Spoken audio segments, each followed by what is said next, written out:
Hello అండి, నమస్తే. ఈరోజు ఒక కొత్త దోశ రెసిపీ చూద్దామా? చాలా రుచిగా ఉండటమే కాకుండా పెనానికి అస్సలు అంటుకోవు. ముందుగా ఒక పెద్ద బౌల్ తీసుకొని అందులో 2 గ్లాసుల బియ్యం వేసుకోవాలి.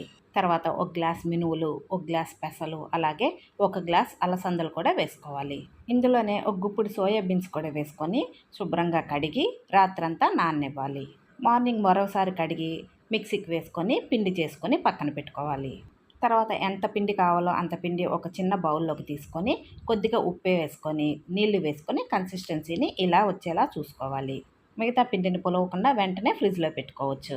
ఇప్పుడు ఒక చిన్న గిన్నెలో ఉల్లిపాయ ముక్కలు, పచ్చిమిర్చి ముక్కలు, అల్లం ముక్కలు, కరివేపాకు, కొత్తిమీర, జీలకర్ర కూడా వేసేసుకొని మొత్తం కలుపుకొని పెనం మీద దోశ వేసుకొని ఉల్లిపాయ ముక్కలు కూడా వేసేసుకొని కొద్దిగా నూనె వేసుకొని ఒక్క సైడ్ కాల్చుకుంటే సరిపోతుంది. ట్రై చేసి చూడండి, అందరికీ నచ్చేస్తాయి, ఆరోగ్యం కూడా.